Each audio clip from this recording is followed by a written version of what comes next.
From creating one of the greatest genres of music, to getting arrested over 200 times, to exposing the corruption of the government, and to getting his house burnt down, Fela Kuti wasn't just any man. He had balls of steel. Some call him a king, others call him a prophet, a great musician, and a rebel. In the years of Nigeria's existence, no man has come close to doing what Fela did in his lifetime. Today we're going to take a look at the curious life of Fela Kuti. Fela was raised in the last days of colonialism. At this time, middle-class Nigerians were already picking the traits of their colonial master. Fela, however, was raised differently. He saw that colonialism held him back at a young age but couldn't do anything about it. In an interview, he describes this period as a waste of his life. Colonialism wouldn't allow me to express myself as I wanted to. So I would say it would mean lose a lot of my life. His observation of colonialism wouldn't be a thing until he went to London. In '58, Fela was sent to London to study medicine. However, his passion for music led him to register at the Trinity College of Music instead. He initially failed the theory exam, but his skills in blowing the trumpet made the principal of music register him. While in London, Fela realized what it meant to be an African. Everything was European background. The upbringing, the teaching in school, everything had to be English. We were not even allowed to speak our country's language in schools, and they called the language they called our own languages vernacular. So English was the real language you had to speak in school. So everything was English. With what we were taught in schools, nobody was thinking of whether to be African or not. We just accepted that we were English, and anybody that went to England for studies was a master. So everybody wants to go to England, come back home to be master. So I never thought about it being African as such. So it didn't mean anything to me until much later in my life. It was in England I started to feel the awareness of having to be an African, because for the first time I came to England, I started to feel, oh wow, so these white people don't like us too much. This is my experience from having to rent rooms. I had so much. At that time, you read the newspapers in England, house for rent, no coloreds, no dogs, and all this. That annoyed me a lot, and not many students. So at my student days in England, I started to be aware of having to be an African, but we had nothing to offer as Africans because we were all just taught English. Soon, he formed a band called Colonialism. It was here Fela began to create his unique music style, blending jazz, highlife, and traditional African rhythms. He played in clubs and private functions. In '63, Fela came back to Nigeria, describing this as the happiest day of his life. He was employed as a producer at the Nigerian Broadcasting Corporation.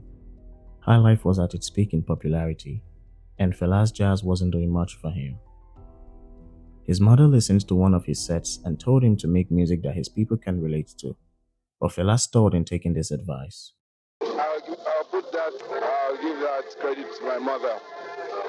When I was playing jazz in this country, I was never making money. I was going to ask her, Mama, give me money. Then she told me, Fela, don't you think I have to go and start to play high life, man? Because, this jazz don't give me money. I will listen. Fela resigned after NBC complained he favored jazz airplay to highlife. He formed another band but kept the name Colonialism. Fela tried to find stable work and traveled to Ghana in '67. Ghana, we now have freedom, the sweat of their labors. In Ghana, Fela saw a concert of one man who was popular back in Nigeria, Gerald Opino.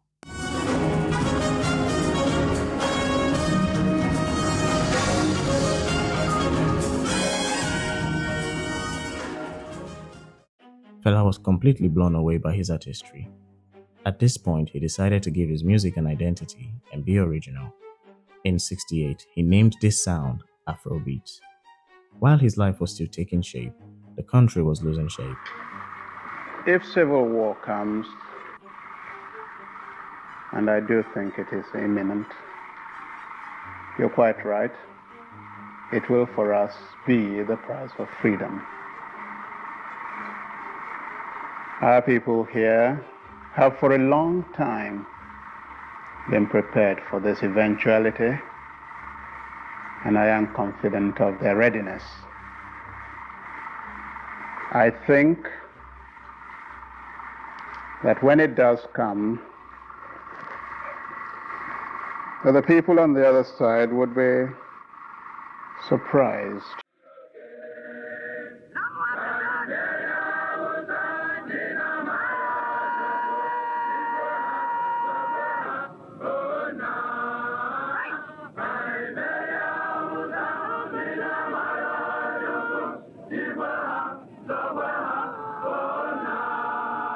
Over 1 million people lost their life during this war, and Fela's mistrust of the government was born. You know, there are many dangerous people in Africa. The president of Nigeria is dangerous. As a person himself, he's weak. But his surroundings, his administration is dangerous. He is not as dynamic to be as dangerous, but his setup is dangerous. Because they all say he's great and everything, but underneath, spoiling the whole continent, you understand? So it's dangerous. You know, he has nothing to offer. He doesn't make big statements as such, but it's in Nigeria they come and do apartheid committee, apartheid this, you know, a meeting about Namibia in Nigeria. Everything Nigeria takes on its head. You see, but this country is a Gestapo country. How can Nigeria be talking about South Africa? You see, South Africa is better than Nigeria. I know so. But look, we are saying whites are mistreating blacks in South Africa. Okay, that is bad. That is racism. They have a reason to do it. Then blacks are mistreating blacks in Nigeria. What's the reason? That's worse. Police beat people on the streets like dogs. They don't, I mean, in South Africa, I mean, they do it, but they know they face public criticisms. So they watch themselves to do it. But in Nigeria, they say Nigeria is against apartheid. Nigeria is this, Nigeria is a good... In America, talks about Nigeria, like Nigeria is the greatest African country. But Nigeria is the worst African country. We have the worst things are happening, worse than South Africa. In '69, Fela's music wasn't resonating much. He was disappointed and decided to go on tour in the United States for 10 months. He played at the Cider Club.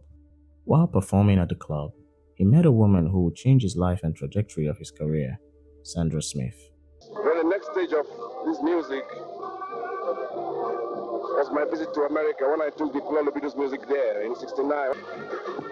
Then I met a woman, Sandra, taught me a lot about Blackism, gave me books to read, Malcolm X, and I saw so many intricacies and outlets, and I saw this, some more secrets now on why we Africans are so low. Sandra was a Black Panther and civil rights activist. She introduced Fela to the writings of Malcolm X and other freedom fighters. She gave him musical and political ideas that Fela will use in evolving his sound to the cautious Afrobeat, or as he calls it, the classical African sound. We call Fela's music Afrobeat. Fela himself called his music classical African sound. Seriously. Through these insights, Fela also gained a clearer understanding of his mother's fight for the rights of Africans under colonial rule in Nigeria, together with the Pan-Africanist doctrine expounded by Kwame Nkrumah, the Ghanaian head of state who negotiated independence for his country with the British. Sandra will also encourage him to use marijuana to open his mind when writing. Fela will smoke marijuana for the rest of his life. Fela didn't have much time to spend with Sandra as the Immigration and Naturalization Service was tipped off by a promoter that Kuti and his band were in the US without work permits. The band performed a quick recording session in Los Angeles that would later be released as the '69 Los Angeles session. Fela and his band will return to Nigeria. Back in Nigeria, Fela started working on his new sound, Afrobeat. It featured long instrumentals, strong percussion, call and response from Fela to the horn players, or from the horn players to Fela or the singers. It geniusly blended funk, jazz, traditional and classical music together, and with a woken mind, it was time for Fela to enter his final form. All of them, the rogues, the government. mighty people, stars are broken. Afrobeat was a great success in Lagos. Not long after, Fela opened a club in the Empire Hotel. It was later named the African Shrine. He also started singing in Pidgin English so as to be understood all over Nigeria and in neighboring countries. Young people from all over Nigeria flocked to hear his songs, which developed themes to Blackism, Africanism, encouraging a return to traditional African religions and values, corruption and marginalization of the underprivileged. These messages and songs didn't go over well with the authorities, and this would begin the first of many arrests of Fela. Fela's influence did not just spread around the male demographic.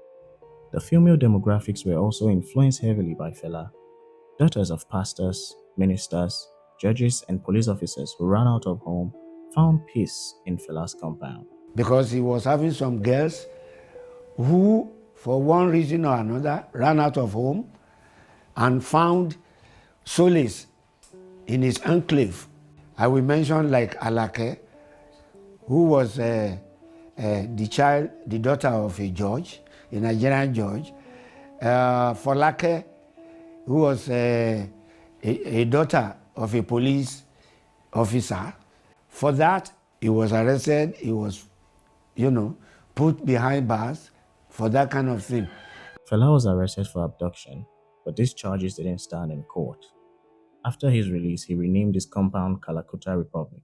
When I got to prison for the first time, they were taking me to court myself and they didn't allow me to have my bath. They didn't allow me to comb my hair. So I arrived in court so ragged. I said, wow. So now I understood exactly what prison was about. So the name of that cell was Kalakuta. So I swore to call my household Kalakuta Republic. He built an electric fence around his house and declared it an independent state. This act of defiance was spread throughout the neighborhood. In an interview, Fela describes music as a weapon of the people, and he will use this music to expose and embarrass the authorities. This was a man who, after every harassment, imprisonment, beating, sustaining wounds, he came out stronger. So anytime they arrested him, beat him up and things like that, he came out stronger than before. And he always had a song, a new song for that incident.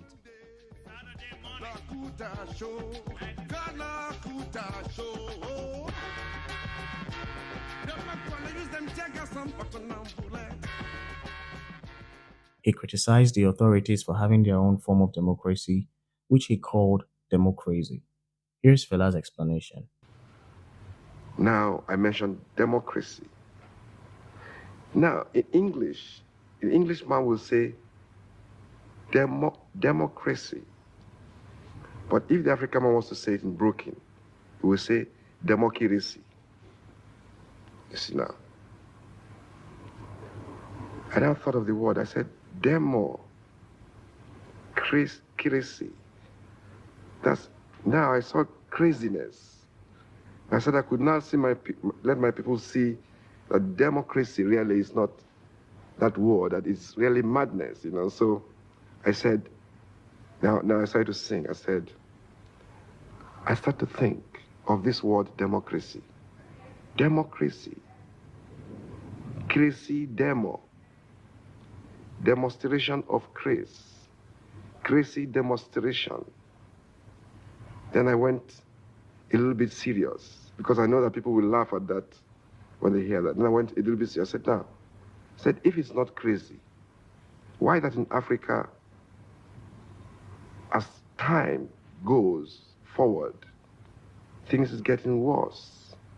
Poor man, they cry. Rich man, they mess. Democracy. Crazy. He also criticized the neglect of African religion for the white man's God. Fela believed that Africans are being exploited by this white God. I see Africans today, what we do, what we'll do is just we suffer, we smile, Every African man smiles. How are you? You see, we smile because we are good people, probably, but you see, people don't have to smile in a bad condition. That is making the matters worse. That is going into slavery. You see, because our condition is not a condition of smiling. So I write a tune called Suffering and Smiling, you see. And it's doing very well. As a matter of fact, I think it's my biggest hit now for years. It attacks the religion, you know. It uses this religious thing to go and attack the ills of our society, to see why the things happen, why the police brutality, army oppression, you see.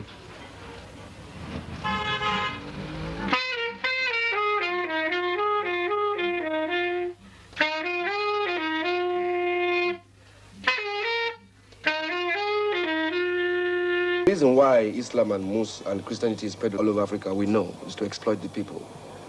All Christians think like white, like European, like English and Americans, and all Muslim people think like Arabs.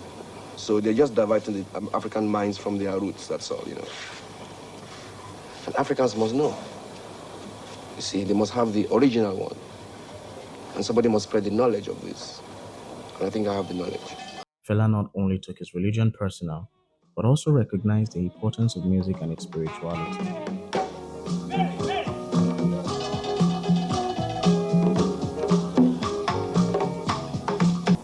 He also changed his name from Ransom to Anikulapo. My name is Anikulapo. I have death in my pouch. I can't die. They can't kill me. During the Festival of Black Arts and Culture held in Lagos in 1977, Fela sang a song, Zombie, a satire against the military. It was a massive hit, and this time Fela was not going to go unpunished. His families were unsafe, his sons were beaten, but the real lesson was to be taught on February 18, 1977. On that day, 1,000 officers and soldiers raided Fela's house. It took the authorities about 3 hours to get into Calcutta Republic because of Fela's electric fence. So they brought axes to cut down the fence, and they came to the house and started to break the house up and everything. But before they entered my house that day, it took them about 3 hours. Now, if you see 1,000 soldiers surrounding a house in Lagos, 1,000 soldiers surrounding a house, this really draws a lot of crowd. There were about 60,000 people watching this scene. It was like a big theater show. People standing on the highway, cars had to stop. It was big, go slow, cars couldn't move. Because I had electrified the fence, So anytime they touched the fence, the soldiers, they had to run back. So they had to order the electrical authority to switch the lights off in the area. So that was when they could start to get in, But that one didn't take a short time, it took them 3 hours, Fela was beaten, the women were beaten, the children were beaten. Fela's mom was thrown out of the window, as well as Fela. She later died from her injuries. The siege lasted about 15 hours. It was a complete nightmare. Fela had no idea his mom had been thrown off the window and was suffering in pain. He was about to be taken off to prison when he saw his mom. Fela describes this moment as the most hurtful moment of his life. Also flabbergasted, expression, the soldiers, the confusion, the way she was handled, the way she was, I couldn't stand it, man. I can never forget that day. What's that? You look on her face saying, is this the nation we have built, this kind of thing going in my head, Fela landed in prison. While in prison, he decided to run for president. The press tried to defame him, but he was victorious in court once again. He was released and performed at the shrine that night. As a matter of fact, I'm surprised that I'm so well so quickly. The kind of beating I got, Prison was terrible, everything, but I will not keep it in my mind. I wouldn't want to say I don't want to go back there. I don't care if I go back there again, If I want to go there, it's very important. If it's for a cause, yes, I'll go back there, if necessary. Upon returning, to mark the first anniversary of the destruction of the Calcutta Republic, Fela married 27 women in a collective ceremony, many of whom were his dancers and singers, giving them all the Anikulapo Kuti name. you sit down for ground, your leg will shake. You sit down for ground, your leg will shake. Who could you?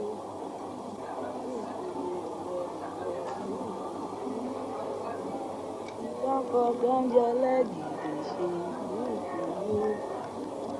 Who could you?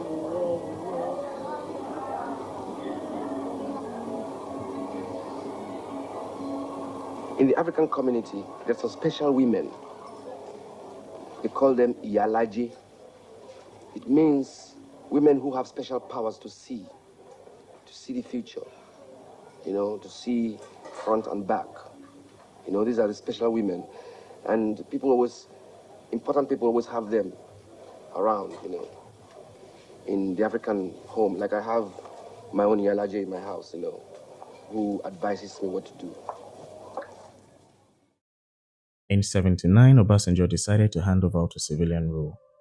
On Obasanjo's last day in office, Fela made a mock coffin and with his wives went to Donner's barracks where Obasanjo resided and dropped the coffin there. A ballsy move, one Fela describes as the greatest achievement of his life. What would you call your greatest achievement in life? From the day I carried my mother's coffin to the down barracks, on the 30th of September 1979, my brother, people of this country didn't know what I faced on that day to do that thing, but I said I had to do it. Let's see, they gave orders to destroy the coffin that was supposed in the house when I was in Berlin. See, and I promised I must put it there. My greatest achievement. He was beaten again that day, but he didn't care as his mission was accomplished. He sang about the moment in Coffin for Head of State, some say his most painful song. Every time I listen to that song deeply, I could probably cry. And if you listen very closely, you probably hear he was crying when he was singing the song. Them born many houses. Them born my house too. Them kill my mama. So I carry the coffin. I waka waka waka. Them waka waka waka. We go up a lady. We go down barracks. We reach them gate you. We put the coffin down. Obasanjo dey there. We put the coffin down. They no want to take out. They no want to take out. Who go want to take coffin? They must take out. Fela also sang ITT, which is short for International Thief Thief. About ITT, because they are the senior exploiters of this universe, of this world. I've had ITT stories all over the world, man. I've had the stories in America and Europe. But I didn't know what ITT was about until I met MK Abiola himself. Then the question arises, what can I do about this? His attack on Abiola comes from a false accusation against him by Abiola's wife. She tried to set him up, claiming she was robbed by Fela, but unfortunately, Fela was performing on TV on the day of the supposed rob. Fela Kuti tells the story of how Fela responded after the investigation was conducted and nothing happened. Now, Fela can go that our house where we build that time, the foundation 9 of CD. Can go the soccer away for the area, go pack sheets. I kid you not. If this are the lie, go and ask my senior brother, Femi. Fela drag them along on this mission. So they go pack sheets, bucket and bucket of sheets. 12 buckets of sheets, in fact, exactly 12 buckets. Go and listen to the Fela song, Give Me Shit, I Give You Shit. Go and listen, Give Me Shit, I Give You Shit. Go and listen to the song. 12 buckets pail full of shit. Now my papa carry. They load inside Danfo bus, inside pickup. Fela get one pickup that time. Then they go Abiola house for night. With the 12 buckets. Wait till Fela won't do Abiola pass that one now. Pack 12 buckets of shit. Fela say, Femi said, fall inside shit that day because as they escape, shit don't full everywhere. Say the ship drop. Fall inside. Say Fela they leave and they go inside the truck. He got stand up, go pursue the truck, tamper the truck. They say, you know, as they reach there, when they knock the gate, back, say, at the shit first plaster the security like this, the security is major. Oh, more. So now they enter the compound, paste the whole house with shit. Paste all Abiola house with 12 buckets of shit. Full bucket of shit. Go and listen to Give Me Shit, I Give You Shit. The next day, the first place where police come, na my upper house. They come ask me, say, there was an incident at Abiola house yesterday. There was a shit show. There was a shit show.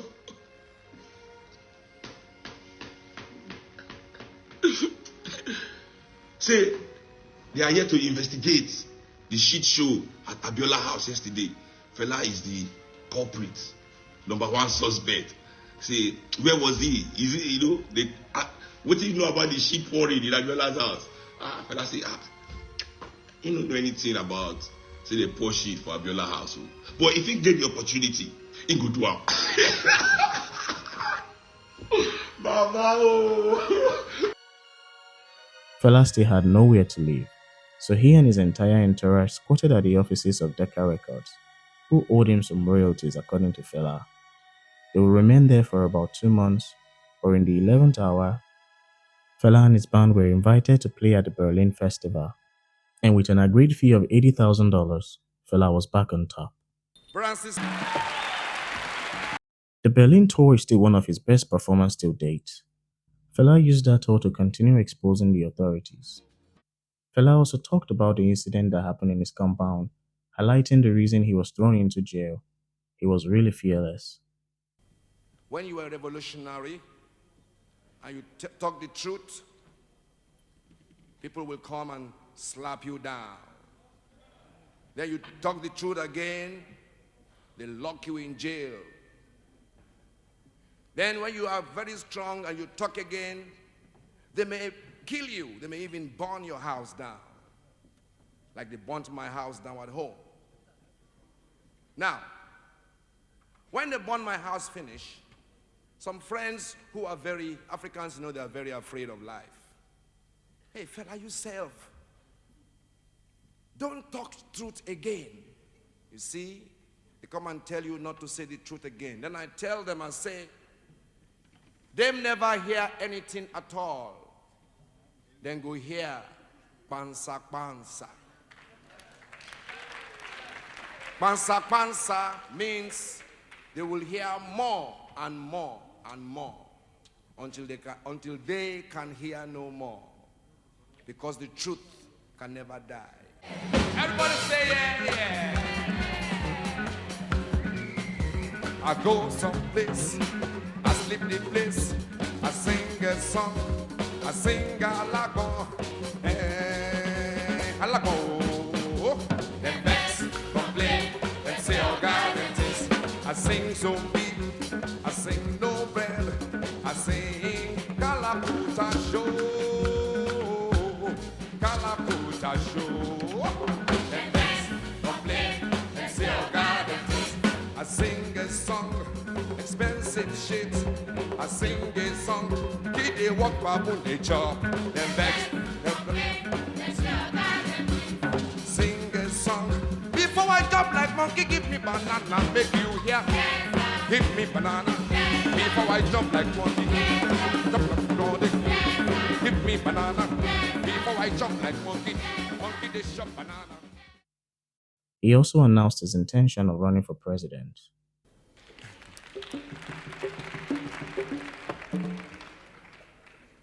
Because at home, the hierarchy do not understand me yet.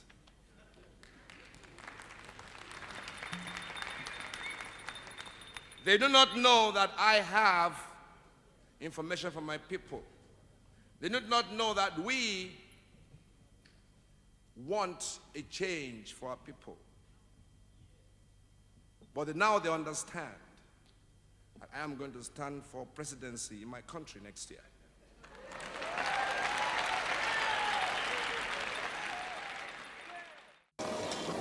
They are trying to make the government into a two-party government where they won't be able to register any more parties. They want to make it like a law that the government cannot have more than two parties in the country. 4 years later, at the next election, Fela once more stood for president, but was prevented from campaigning by the police, who again rampaged through his house, imprisoning and beating Fela and many of his followers. By now, any further presidential aspirations were crushed. However, when the coup of '84 brought Nigeria back to military rule under General Buhari, Fela was thrown into prison once again to serve a 5-year sentence under trumped-up charges. There has been a few years that you couldn't play music, that you've been in prison, right? Yes. What happened? Why? I was in prison? Yeah. I was in prison simply because of what I talk about Africa. You see, the African leaders we have all over Africa today are very preoccupied with their own personal development, personal richness. Let's be concrete. Why were you put in prison? It's not because of just the simple fact that you told the guy upstairs that he's wrong. That's the reason. Is that the reason? That's the reason. But what did you say then that was wrong? I said that they're putting us into bondage, they're making us slaves, they follow white man's footsteps too much, they don't want to improve Africa as Africa should be improved, they are not authentic, and they are corrupt. While in prison, Fela sharpened his mind. After serving 18 months, the judge confessed to having sentenced him with such severity because of pressure from the previous regime. The judge was dismissed from office and Fela was released. Upon his release, Fela divorced all 27 wives. I married a wife before. I married one wife before, then I separated, then I married 27. Then I divorced all 27. I divorced everybody. I don't want to marry anymore, man, because for me, life is experience. Life is not just something you just keep following and blindly because some people are doing it. I went to prison, and in prison I finally cleared the rough edges of my concept and my mind. Part of these rough edges was marriage. I found out that marriage is evil. It breeds jealousy, selfishness, and possessiveness. I think marriage is an institution, even in the African concept too. It's an institution, and I think coexistence between man and woman should be seen in a much more spiritual aspect. So I don't believe in marriage anymore. Over the next decade, with an entourage of up to 80 people, now called Egypt 80, Fela made several visits to Europe and the United States. This tour received tremendous public and critical acclaim.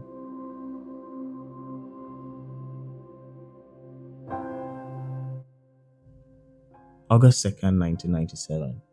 Fela's body is weak. He can't take anymore. He can't do anymore. The beatings have finally caught up with him. He gives up the ghost. Fela Anikulapo Kuti is dead. The country mourns, the continent mourns, the world mourns. Over 1 million people attend his funeral to pay their respects. Throughout his life, Fela was sustained by the unconditional love and respect offered to him by millions of people whose lives he touched. In death, his influence continues to grow. Every year, Felaboration, which is a music festival celebrating Fela's life and legacy, attracts thousands of fans from around the world. The event is a testament to Fela's enduring impact, both as a musician and as a cultural icon. His children like Femi and Seun Kuti have carried on his musical and activist legacy, keeping the spirit of Afrobeat alive. Fela Anikulapo Kuti was more than a musician. He was a movement, a voice for the voiceless, and a relentless fighter for justice. His life story is a powerful reminder of the potential of music to inspire change and challenge the status quo. As we look back on his journey, we see the power of art, courage, and conviction to transform society. We are left with the question of what could have happened if Fela was actually president. I guess we'll never know. Thank you for watching. If you enjoyed this video, please like, share and subscribe. Let us know in the comments who else you'd like to see us feature on our channel.